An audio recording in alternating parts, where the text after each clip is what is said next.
Imagine that you have some illness or a severe headache and the doctor gives you an extremely expensive and effective pill, eating which within just a few days your years-old illness or that unbearable pain completely disappears. But only then the doctor smilingly tells you such a truth which slips the ground beneath your feet. He says that the pill you ate, there was no medicine in it at all, it was just a blank fake tablet made of sugar, water, and chalk.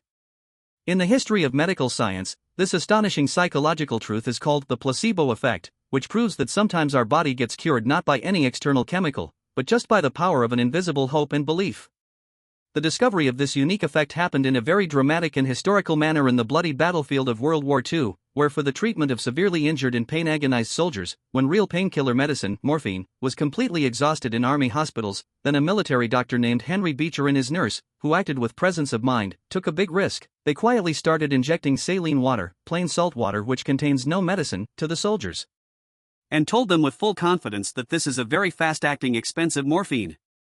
The most shocking thing was that the pain of those dying soldiers truly disappeared and their heartbeats became normal, because their brain had accepted this thing as the absolute truth that medicine had now entered their body and they were about to get well. When modern neuroscience digs into the science behind this, it turns out that this is not any superstition or illusion of the mind, but a real biological and chemical process happening inside our body. Actually, when we blindly trust a capable doctor, the environment of a clinic, or any expensive medicine, then our subconscious mind sends a very powerful positive signal to the body, due to which the neurological chemical factory present inside our head immediately becomes active, and our brain itself starts releasing natural painkillers and healing hormones like endorphins and dopamine in large quantities into the blood, which are many times more powerful and safer than any synthetic medicine of the market.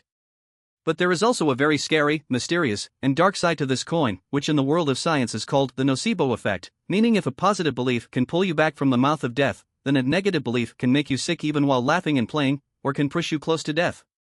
Scientists did a unique experiment on this, where some completely healthy people were connected to a fake electronic machine just by telling this lie that through this a very mild current will be sent into your brain, which can start a severe pain in your head. You will be amazed to know that even without any current or electricity, severe headache truly started in more than 2/3 of the people.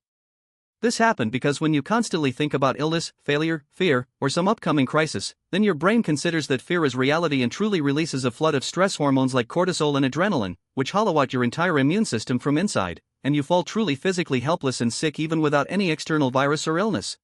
This entire psychology and human behavior teaches us life's biggest, deepest, and most revolutionary lesson, that this 1.5 kilo brain sitting in our head is the world's biggest doctor as well as the most dangerous villain. In today's run-of-the-mill life, we always wander around searching for support, people, amulets, or medicines in the outside world for our happiness, motivation, peace, and successes, whereas the bitter truth is that more than half of the battle of our life depends on what we are sitting and believing inside ourselves. At the end of the day, our brain cannot differentiate even a bit between an external reality and our internal thoughts. It accepts every single thing as truth that you imagine. Therefore, if you wake up every morning and say to yourself that I am weak, my situations are bad, and my luck is bad, then your brain will make that very thing your reality. But if you keep unbroken trust on yourself, on your capability, and on a better tomorrow even in the most difficult times, then this very brain of yours will find out the ways to make that golden future true and the energy coming in the path on its own, because in the end, many times more effect than medicine is in that prayer and belief which you feel for yourself.